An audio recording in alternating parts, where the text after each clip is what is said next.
தன்னோட கடந்த கால வாழ்க்கையிலிருந்து சரவணன் மீண்டு வந்து அஞ்சலியை கல்யாணம் பண்ணனா நல்லா இருக்கும்னு உங்களுக்கும் தோணுனா இந்த வீடியோவுக்கு லைக் பண்ணிட்டு வாங்க நாளைக்கான பிரமாக்கான ப்ரிடிக்ஷன் என்னன்னு பார்க்கலாம். நைட்டு பால் எடுத்துட்டு வந்து கொடுக்குறாங்க கோமதி ஹாலில் உட்காந்துருக்கிற பாண்டியனுக்கு.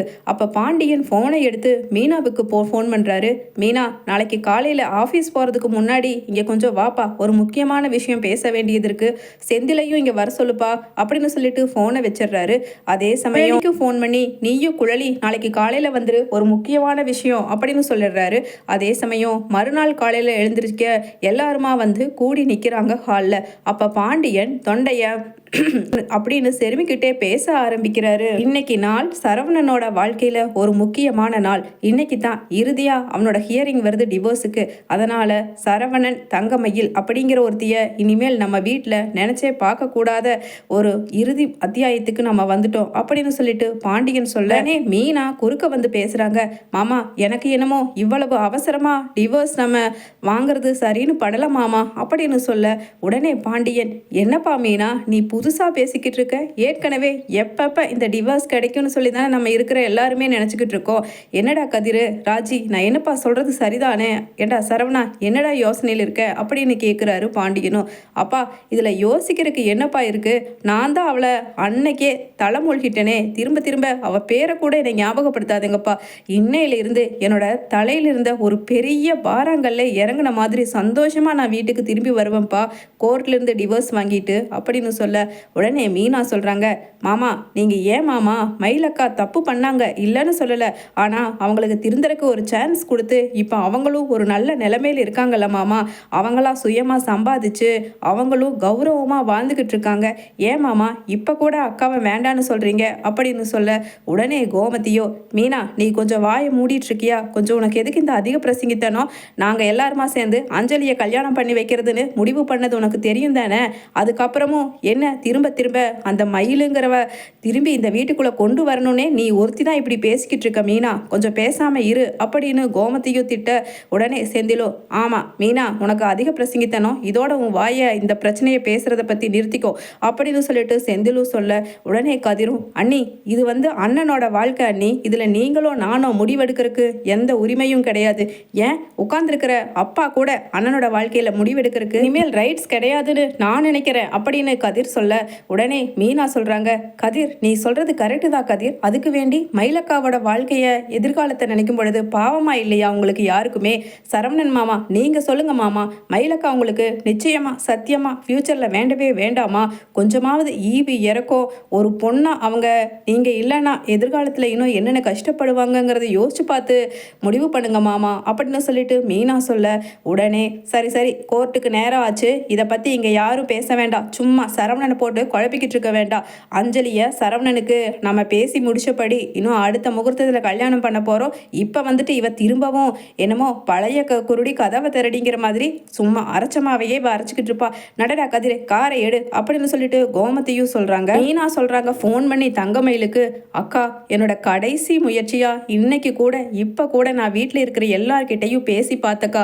நீங்கள் திருந்திட்டீங்க, சுயமாக சம்பாதிக்கிறீங்க, கௌரவமாக வாழ்கிறீங்கன்னு சொல்லி நான் எவ்வளவோ எடுத்து சொன்னேக்கா, ஆனால் வீட்டில் யாருமே நீங்கள் பழச, அதாவது நீங்கள் தப்பு பண்ணதை இங்கே யாருமே மறக்கவே இல்லைக்கா, உறுதியாக டிவோர்ஸ் பண்ணிவிட்டு அந்த அஞ்சலியை சரவணன் மாமாவுக்கு கல்யாணம் பண்ணி கொடுக்குறேன்னு சொல்லிட்டு இருக்காங்கக்கா அப்படின்னு சொல்லிட்டு மீனா சொல்ல உடனே தங்கமயிலுவும் அழுகிறதுக்கு தொடச்சிக்கிட்டு, பரவாயில்லை மீனா பரவாயில்லை, சரவணன் மாமானா எனக்கு உசுறு, அந்த அளவுக்கு பிடிக்கும், அவருக்காக நான் விட்டு கொடுத்துட்டு போகிறேன், அவருக்கு அஞ்சலியை தான் கல்யாணம் பண்ணுறது பிடிச்சிருக்குன்னா நிச்சயமாக நான் அவருக்காக அதை விட்டு கொடுத்துட்டு போகிறேன் மீனா அப்படின்னு சொல்ல உடனே மீனாவோ, அக்கா சாரிக்கா, இதுக்கு மேலே என்னால் ஒன்றும் சொல்கிறதுக்கு இல்லை, கோர்ட்டில் பார்க்கலாக்கா அப்படின்னு மீனாவும் செந்திலும் கிளம்பி கோர்ட்டுக்கு போகிறாங்க.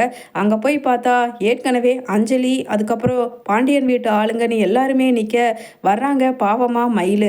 அதே சமயம் அங்கே ஜட்ஜ் உட்காந்துட்டு கேட்குறாங்க சரவணன் கிட்ட, என்னப்பா சரவணா, இந்த பொண்ணு தங்கமயில டிவோர்ஸ் பண்ணுறதுல இப்போ வரைக்கும் உறுதியாக தானே இருக்கீங்க அப்படின்னு சொல்ல உடனே கோமதி உள்ளே வந்துட்டு சொல்கிறாங்க, மேடம் எத்தனை வாட்டி மேடம், இதோட 7-8 வாட்டி ஹியரிங்க்கு வந்துட்டோம், என் புள்ள சரவண அதே உறுதியில் தான் இருக்கான், நீங்கள் தான் டிவோர்ஸ் கொடுக்காம தள்ளி தள்ளி போட்டுட்டே இருக்கீங்க, இன்றைக்கும் அவன் அதே முடிவில் தான் இருக்கான் அப்படின்னு சொல்ல உடனே அங்கே பாண்டியன், கோமதி இது கோர்ட்டு வீடு கிடையாது, கொஞ்சம் பேசாமல் உட்கார்றியா அப்படின்னு சொல்ல ஜட்ஜும், order please please be silent அப்படின்னு திட்ட கோமதியும் உட்கார்றாங்க.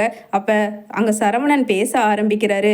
மேடம், இவளை டிவோர்ஸ் பண்ணுறதுல நான் உறுதியாக இருக்க மேடம் அப்படின்னு சொல்ல, அதே சமயம் தங்கமயிலுவும் மாமா நானும் உங்களை டிவோர்ஸ் கொடுக்கறதுல உறுதியாக இருக்க மாமா அப்படின்னு மனசுக்குள்ளே அழுன்னு அழுதுகிட்டு சொல்கிறாங்க. ஆனால் தங்கமயில் வாயில் இப்படி ஒரு முடிவு வருங்கிறத எதிர்பார்க்காம பாண்டியன் வீட்டில் இருக்கிற எல்லாருமே வாய் மேலே விரல் வச்சு கேட்குறாங்க.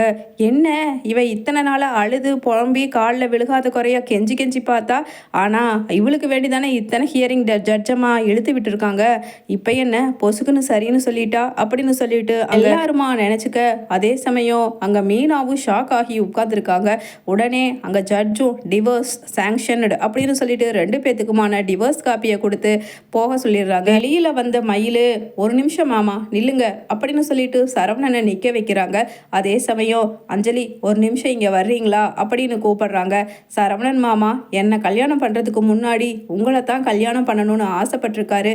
ஆனால் என்னமோ பாவம் அவரோட தலையெழுத்தில் நான் மயிலுங்கிறவ ஒருத்தி பெரிய புழுகி புழுகு மூட்டையவே மறைச்சு இவர் தலையில் உட்காந்து இத்தனை நாளாக இவரை கஷ்டப்படுத்திட்டேன். இனிமேல் அந்த கஷ்டம் வேண்டாம். அவர் விரும்பினபடியே உங்களை கல்யாணம் பண்ணிக்கட்டும், கையை கொடுங்க அப்படின்னு சொல்லிட்டு அங்கே தங்கமயில் சரவணனையும் அஞ்சலியையும் கையை சேர்த்து வைக்கிறாங்க. அதை பார்த்து பாண்டியன், சோ பாவமாக இருக்கே அப்படிங்கிற மாதிரி மயிலை பார்க்க, உடனே கோமதி, என்னடி என்ன இப்படியெல்லாம் நீ நடிச்சேன்னா நல்லவன்னு சொல்லி இவன் மனசில் மறுபடியும் அந்த டிவோர்ஸ் நோட்டீஸை கிழிச்சு வீசிட்டு உன்னை சேர்த்துக்குவான்னு நாடகம் ஆடுறியா? போடி போ, நீ ஒன்றும் சேர்த்து வைக்க வேண்டியதில்லை. என் பிள்ளையையும் என் மருமகனையும்.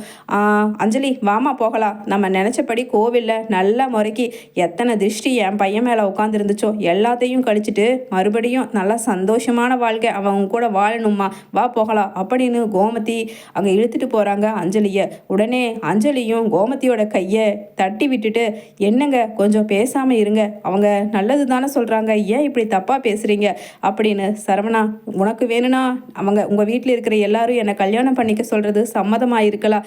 ஆனால் என் மனசு கேட்கவே மாட்டேங்குது.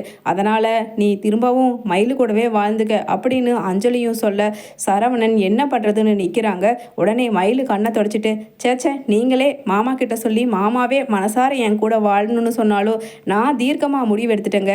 ஏன்னா நான் ஒரு குழந்தைய தத்தெடுத்து அவளை கடைசி வரைக்கும் நல்லவளா, மெயினாக பொய் பேசாமல் தைரியசாலியாக ஒரு சம்பாதிக்கக்கூடிய பெண்ணாக இந்த சமுதாயத்தில் சந்தோஷமாக வாழக்கூடிய பொண்ணாக நான் வளர்த்த போகிறேன். எங்கள் அம்மா எனக்கு படுன தவறை எல்லாத்தையுமே இல்லாமல் சுத்தமாக என் குழந்தைய நான் வளர்த்த போகிறேன். அதுதான் என்னோட முடிவு. திரும்பவும் நான் அந்த குடும்பத்துக்கு வந்தேன்னா என்னால் அந்த குடும்பத்தில் ஏற்பட்ட காயங்கள் அவ்வளவு சீக்கிரம் யாருக்குமே மாறாது. அத்தை பேசுகிறாங்கன்னா அதில் தப்பே இல்லைங்க. நீங்கள் சந்தோஷமாக சரவணன் மாமா கூட வாழுங்க, நான் கிளம்புறேன் அப்படின்னு சொல்ல, உடனே மீனா தங்கமயிலுவை கட்டி அணைச்சு, அக்கா நீங்கள் இப்போ இந்த மாதிரி ஒரு நிலைமைக்கு வரணுன்னு தாக்கா நான் ஆசைப்பட்டேங்க.